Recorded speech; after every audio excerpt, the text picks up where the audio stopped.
l'écouter Moharan, la Torah Memchet,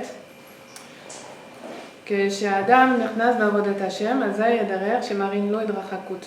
Quand une personne elle rentre dans la Avodat Hashem, quand elle décide de servir à Kadosh Baruch Hu, alors le derer, c'est-à-dire le derer, le chemin, la voie, voilà, la voie, c'est qu'on lui montre Daïd Drachakut, on le repousse.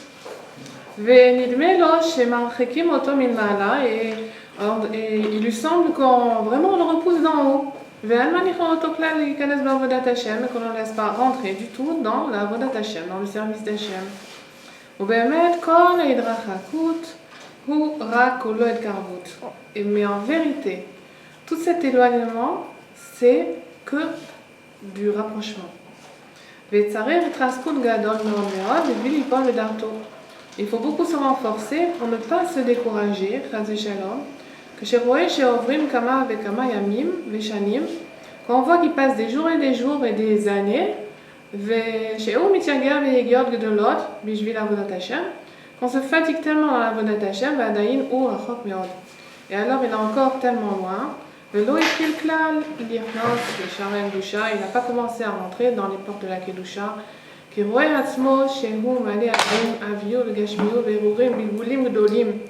Parce qu'il voit qu'il est encore plein de matérialité, de mauvaises pensées, de confusion très grande. Et tout ce qu'il veut faire dans la Avodat Hashem, une petite chose, même des Gdusha, en manichim auto, on ne le laisse pas. Veni le milo, kilou, anachan bar mit mistakel klal. Et même il a l'impression qu'Akadosh Baruch Hu, il s'en fiche complètement de lui. Ve'en rotse klal ba'avodato, et qu'il veut pas du tout de sa avoda. Mechamad she'uvroe she'utzoek bechol pa'am, parce qu'il voit qu'il crie à chaque fois, ou mitranen, ou mitnapel lefanav yitbarach, et qu'il supplie à Akadosh Baruch Hu, she'azreu ba'avodato, qu'il aide dans son travail, et encore il est très très loin.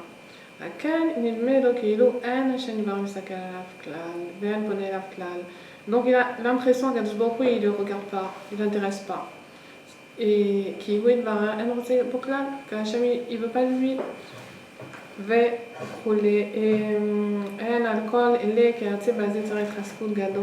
Et il faut beaucoup se renforcer énormément, pour ne pas faire attention du tout à tout ça, parce que émettre tout cet éloignement, c'est rak kulo itkar vut. L'éloignement, c'est le rapprochement.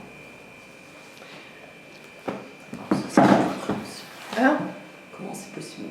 Alors voilà, c'est ce qu'il va nous expliquer. L'éloignement, c'est le rapprochement. Oui, comment l'éloignement, c'est le rapprochement. Comme la Yerida, c'est la Raya. Alors, il dit, donc du côté Moharan, il nous explique que plus qu'on veut se rapprocher et plus qu'on a l'impression qu'on nous éloigne, comme s'il y avait une force extérieure à nous, que nous on va dans un sens, on nous pousse dans l'autre sens. Et qu'on ne laisse pas du tout rentrer dans la Avodat Hashem. Alors, qu'est-ce que ça signifie pour nous, la Avodat Hashem? D'abord, il faut voir qu'est-ce que c'est la Avodat Hashem. Mais qu'est-ce qu'on imagine en tant qu'Avodat Hashem? Ça représente quoi, la Avodat Hashem pour nous?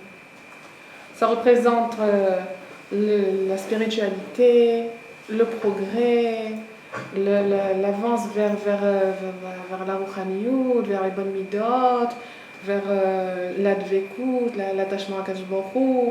Ça représente la sérénité, ça représente la lumière, ça représente des choses belles, quoi. C'est ça que ça représente pour nous, la Avodat Hashem. Quand on fait tchouva, on s'imagine qu'on va être des tzadikot et qu'on va voir HaKodesh et qu'on va étudier la Torah. Oui, voilà, on va être davouk B'Hashem, on va être attaché à Kadosh Baruch Hu dans la joie et dans la sérénité, dans la... Et Rabbeinu, il dit que c'est pas ça, la Avodat Hashem.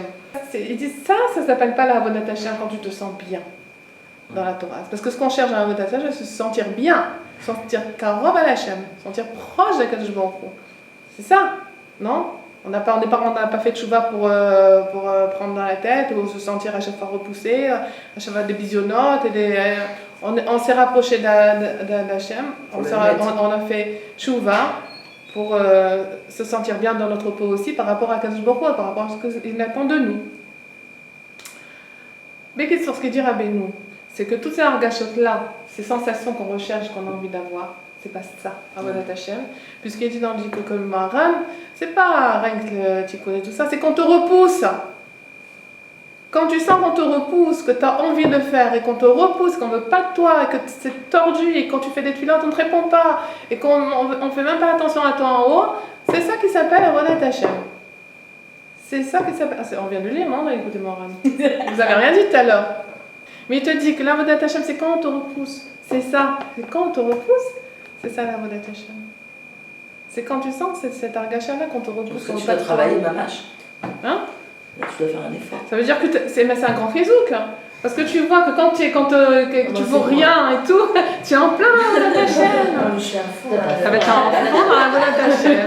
Voilà, mais c'est un frisouk extraordinaire que Rabbeinu nous donne maintenant.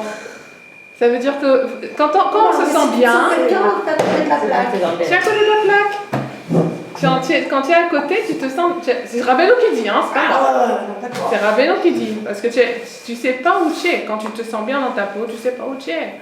Et malgré tout, il faut rester Bessimcha. Parce que comment tu vas rester Bessimcha quand tu vas voir que tout est tordu et tu vas te dire, mais qu'est-ce qu'il y a dans l'écoute de Moharan, c'est que c'est ça la Avodat Hashem, et c'est extraordinaire. Tu n'as même pas besoin de la chercher, la Simcha, elle est là. Tu vois que plus tu es midrash et plus que tu as ces argachot qui sont l'onimot, plus que tu as. C'est la preuve que tu es dans l'Avodat Hashem. On vient de le lire, moi sur moi. Donc c'est une grande simcha. C'est un bon. Quand tu es cela, il faut s'inquiéter. Quand tu as l'impression que tu fais bien, exactement. Tu t'inquiètes, voilà. Il faut s'inquiéter. Pourquoi? Parce que tu rentres dans une habitude, quoi. Parce qu'à quoi ça ressemble? À quoi ça ressemble quand on se sent bien comme ça? On est dans la prière, on est dans l'advécoute, on est bien, on est rien que dans la spiritualité, on est tu entends? Quand on est à quoi ça ressemble ça, quand on est bien? On se sent bien, on prie, on est dans la spiritualité, on fait du chesed, on est bienveillant avec tout le monde et tout, ça ressemble à du catholicisme. C'est le mot à lui. C'est ces mots à lui, à Erez Moshe Doron. Il dit ça ressemble à du christianisme. Parce que tu vois bien, les gens qui sont dans les églises sont tout le chesed, tout le rochani, toute la spiritualité. Ils ne sont pas dans la métier bichlal, ils ne sont pas dans la Avodat Hashem bichlal, parce que la Avodat Hashem, Rabbeinu dit c'est pas ça. La Avodat Hashem, c'est quand tu te sors repoussé. Tu as l'impression que ça vaut rien, ta Avodah c'est rien. Et pourtant, et tu rames, et tu cries, et tu pleures, et tu pries, et tu trucs. Et tu as des baillots, les baillots de Shalom Bayit, les baillots de l'éducation des enfants, les baillots de Parnassa, mais tu te retrouveras avec des baillots. Si on nous aurait dit avant la tchouva, tu sais combien tu vas souffrir, tu sais les Shalom Bayit, comment ça va être dur, tu sais l'éducation des enfants, comment ils vont te faire l'enfer, tu sais. Mais on se dirait, mais c'est pas ça que je veux, moi, c'est pas comme ça que je vois la Avodat Hashem. Et pourtant, quand on rentre dans la Avodat Hashem, on vit des situations qui sont très très très très très difficiles. Chaque jour, on nous met chaque jour dans une mot des doutes, yom, avec le chinour des enfants, avec le shalom bayit, avec le parnassa, avec la émouna, tout est dur. Mais c'est la preuve qu'on est dans la Avodat Hashem. Quand un couple, c'est ce qui s'appelle de mettre la Avodat Hashem et dire Rabbi Nathan, c'est à partir du moment où un Ben Adam il va rentrer sous la roupa, c'est là qu'il prend le rôle de la Avodat Hashem Béhémet. Alors quand ce couple il rentre sous la roupa, tu vois les petits oiseaux, ils tournent autour de la jolie robe, les trucs, la séoutra, mazalta, tout est beau. On imagine la vie qui va être très très belle, le Shabbat avec Italut Nefesh, les Nérod, les chants de Shabbat, et Tachles. Le Shabbat tombé, viens ici, assieds-toi là. Pourquoi tu vas là? Viens ici, faire les miroirs. Lui, le mari, le papa, il a pas envie de parler, il faut qu'il parle. La maman, elle est fatiguée, elle prépare le Shabbat, elle a envie de mettre des pieds sous la table, il faut qu'elle se lève, il faut qu'elle serve. Les enfants, ils ont envie d'aller s'amuser, il faut qu'ils restent assis. Et c'est quoi ça? C'est quoi?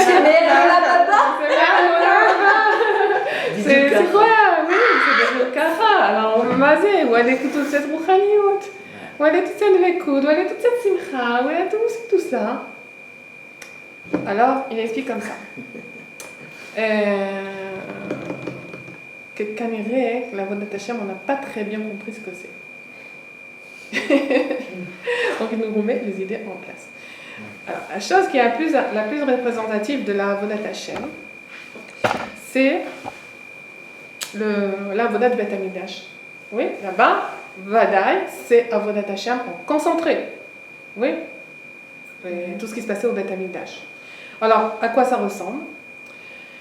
Est-ce que c'est le chant? Est-ce que c'est la prière? Est-ce que c'est la dvekout? Est-ce que ça ressemble à ça? La Avodat Hashem, c'est Les le korbanot. Ouais. C'est les korbanot. C'est quoi les korbanot? On fait la shrita, on a de la peau, on voit du sang, on voit de la fumée, et on voit la saleté, il faut ramasser, il faut... Et ça va, et ça court, et les odeurs et tout. Et voilà. Très fort. C'est ça. C'est l'endroit qui est le plus représentatif de la Vodat Hashem. Et ça ressemble pas du tout aux petits oiseaux, aux petites colombes. Ça ressemble à du sang, de la fumée, des courtes. Ça ressemble à ça, la Vodat Hashem. C'est vrai qu'il y a aussi la musique, qu'il y a aussi les chants, qu'il y a aussi les nérotes, de la menorah. Mais le ikar, c'est la graisse qu'on brûle là-bas. C'est la chair qui se consume.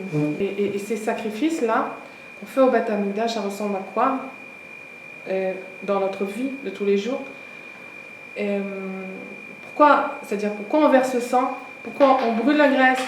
Pourquoi on brûle la chair? Pourquoi toute cette fumée? Pourquoi toute cette ritza?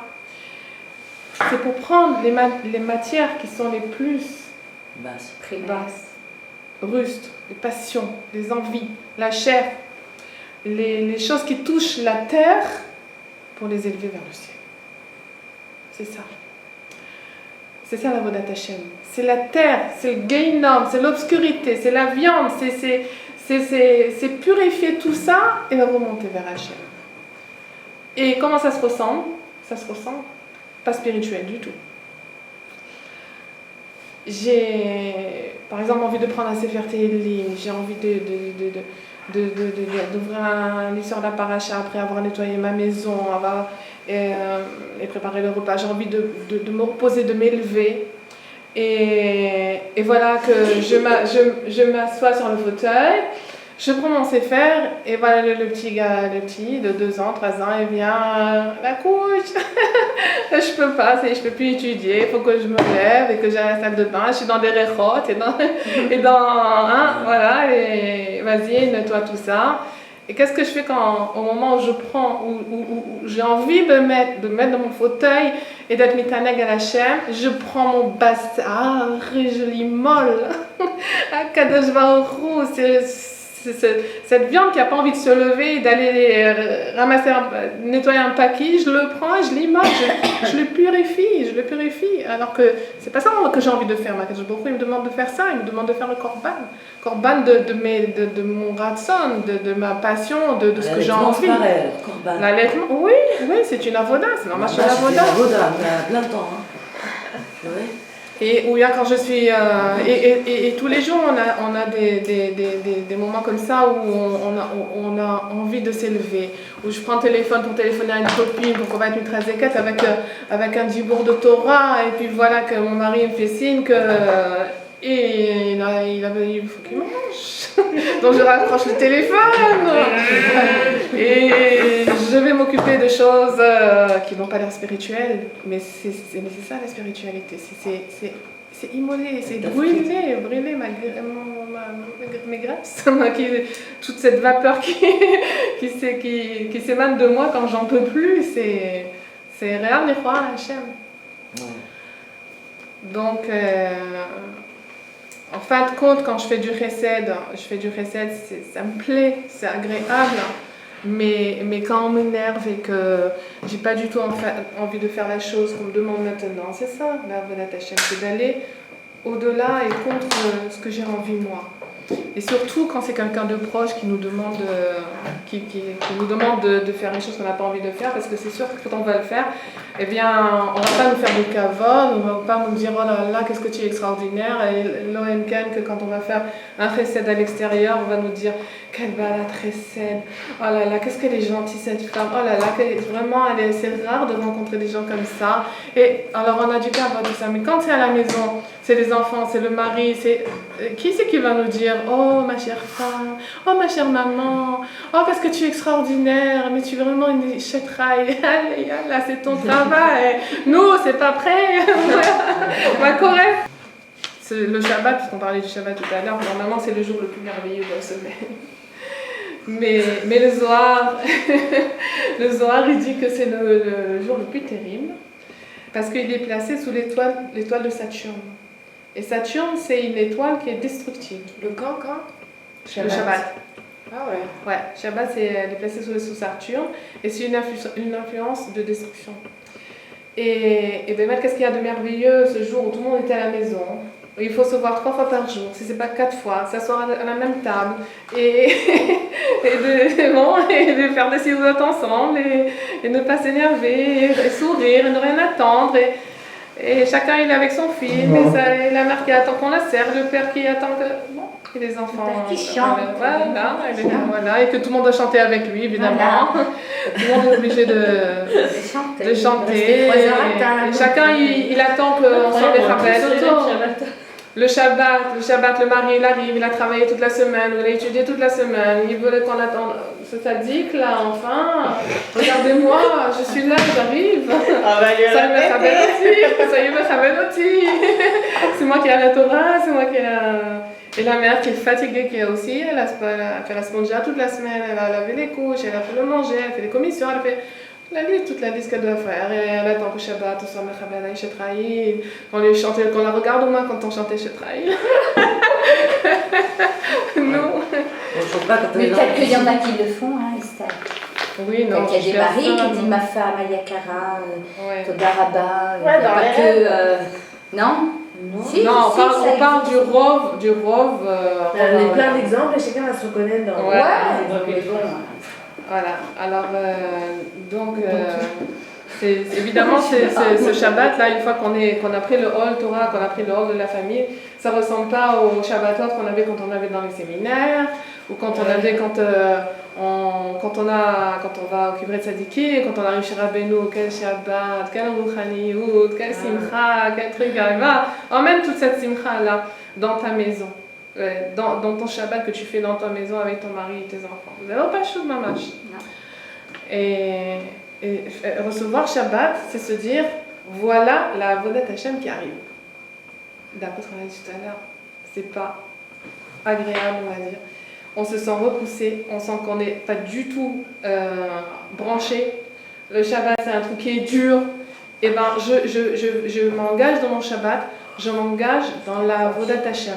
C'est-à-dire que quand le Shabbat il arrive, il faut que je m'enlève de l'esprit que on doit exactement recevoir. Je dois donner. Je ne dois rien attendre de personne, je ne dois que donner. Auparavant, quand on me demandait de faire un chesed, c'était agréable, c'était on nous remerciait et on ne devait rien à personne en vérité. On disait, on nous donnait des mots de chizouk, on donnait la zdaka, on fait visiter les malades, on prenait sur nous des tâches, des mitzvot, et tout ça, c'était très très beau, mais ça n'arrive pas au talon de ce qu'on appelle le chesed dans le couple, qui signifie faire la vaisselle, descendre la poubelle, rendre des comptes chaque jour, qu'est-ce que tu as fait, où tu étais, pourquoi tu es venu tard, pourquoi tu n'as pas acheté, je t'ai demandé, mais c'est pas ça que je voulais, mais c'était autre chose, mais pourquoi, mais si, mais là. Et c'est marrant, on a tous les mêmes conversations. Hein? On a tous les mêmes conversations. Ah oui, ça n'a pas l'air très élevé, mais pourtant à chaque fois c'est une occasion d'être mitgaberet sur nos midot. Alors, qu'est-ce que tu ressens à ce moment-là? Tu sens le hidrachakut, tu sens que tu n'es pas besséder, on ne te montre pas de la lumière, on ne te montre pas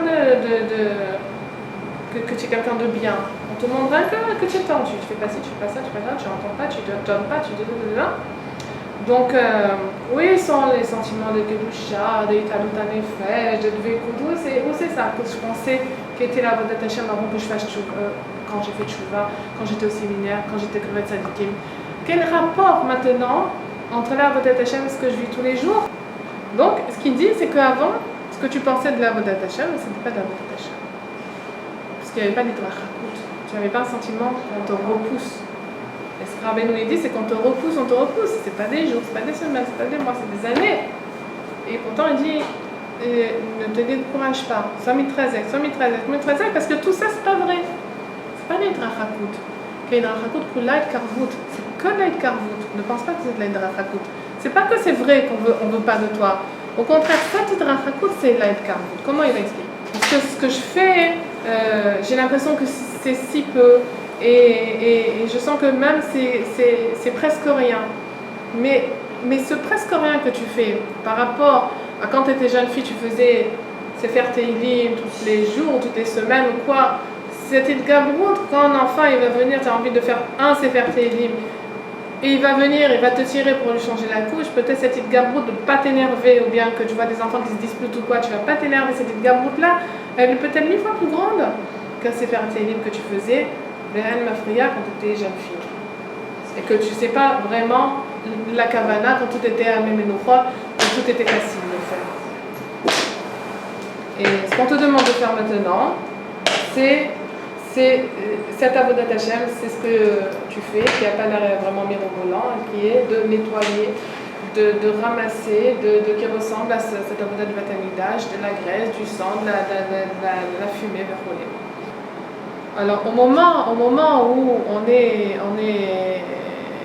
où la personne a emmené le korban au Beth Amikdash, alors c'est pas seulement le korban qu'on faisait quand on faisait la shrita, qu'on dépeçait le sang et la viande et tout ça, c'est la personne qui a emmené le korban, elle devait à chaque fois être mitkaven, chaque acte qu'on faisait avec le korban, elle devait être mitkaven que c'est comme si on le faisait à elle. C'est-à-dire au moment où elle faisait la shrita du veau, il devait penser qu'on le fait à lui. Quand on dépeçait, il devait penser qu'on le faisait à lui. Chaque chose, chaque shlav, la personne elle devait avoir la kavana qu'elle passait ce shlav-là. Voilà. Et c'est comme ça, c'était pas un mechaber. C'est pas quand on amène le veau, la vache, on dit bon, elle est faite korban. On devait souffrir. Ah oui. La personne elle devait tout voir et souffrir avec. Et l'eau, c'est ce qu'on va lui faire. Et la tchouva qu'on vit, et le doror qu'on vit, c'est un petit peu ça. C'est-à-dire que ce sang, ce feu, cette fumée, cette colère, ces disputes, ces dépressions, ces descentes, ça ressemble. On ressent cette déchirure et tout, que le korban, de ce korban-là qu'on emmenait au Mizbeah, et ça s'appelle qu'au moment où on est en train de souffrir, cette colère qui monte, quand tu sais, cette révolte qui montait, et que tu as été mis de Gaberet, c'est le korban que tu as emmené au Beth Amikdash.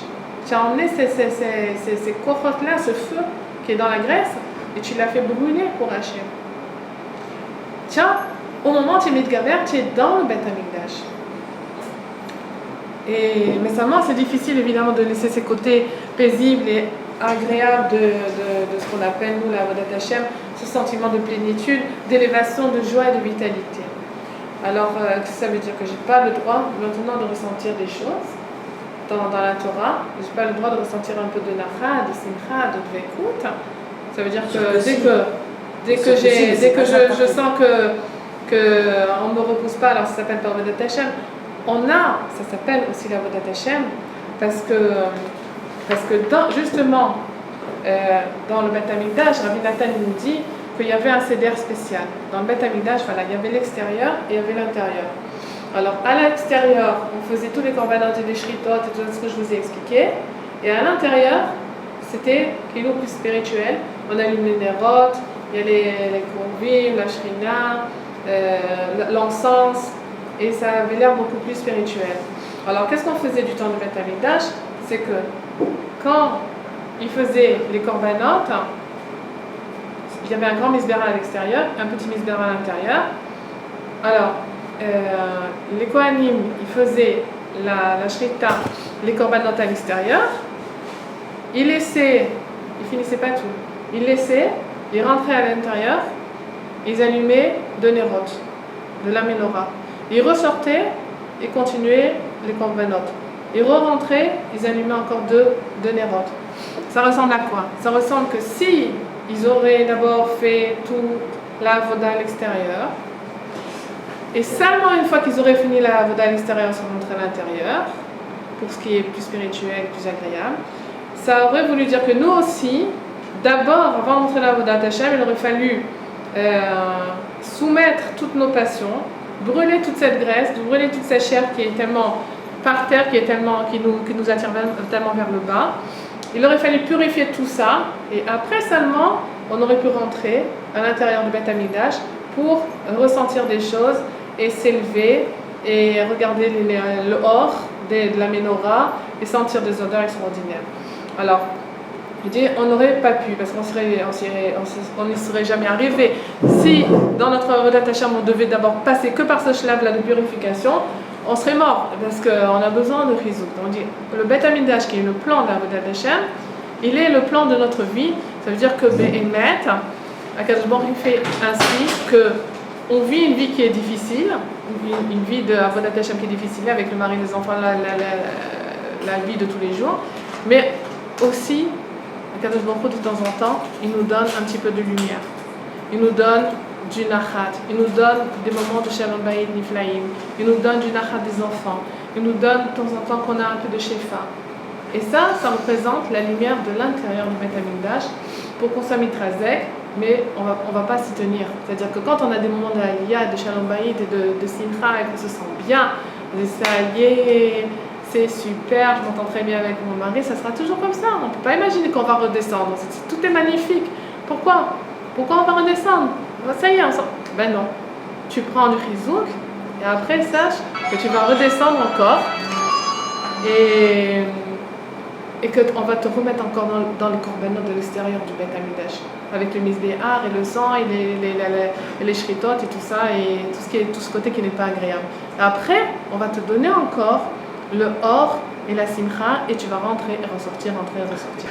Ce que dit Rabbeinu maintenant, comment ça c'est qu'il dit que la rachakut et la karvut, c'est-à-dire de repousser, c'est rapprocher, c'est un petit peu bizarre ce qu'il dit parce qu'il peut dire le moment de la rachakut elle va passer, c'est-à-dire tu passes un moment où on te repousse mais après on va te rapprocher. Il dit non, la hidrachakut c'est ça, la hidkarvut.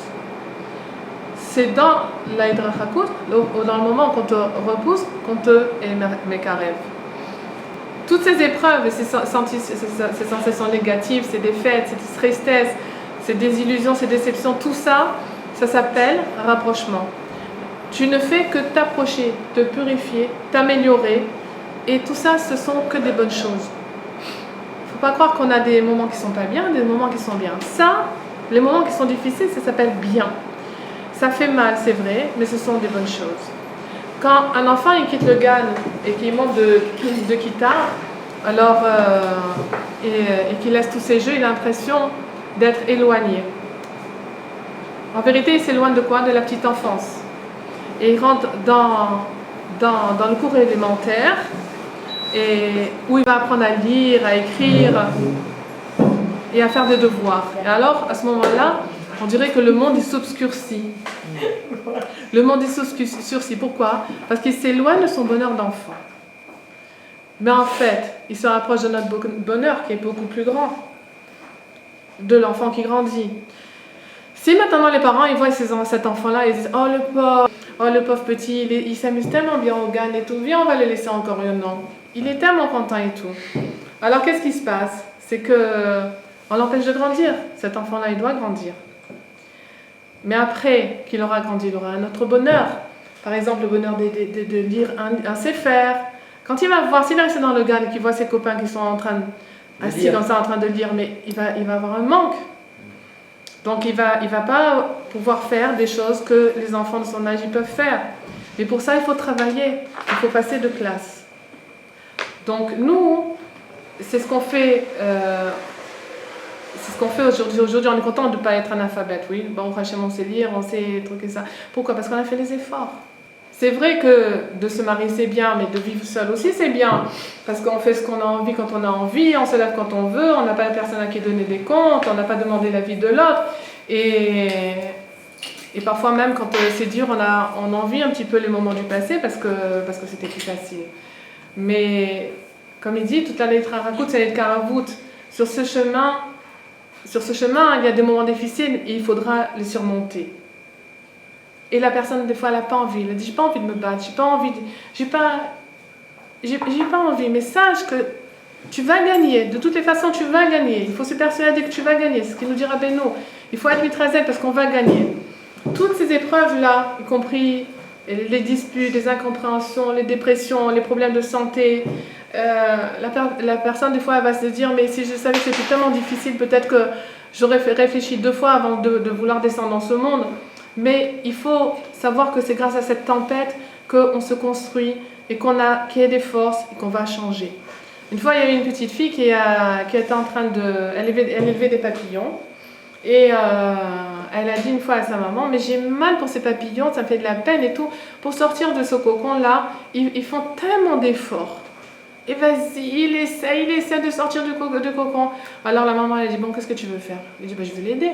Elle dit, vas-y alors. Alors elle a pris un cutter, elle a coupé. Et le papillon, il est sorti. Très bien, il s'est envolé, il était tout content. Voilà, j'ai pas fait d'effort, je suis sortie. Et il s'est envolé, et au bout de quelques secondes, il est tombé mort.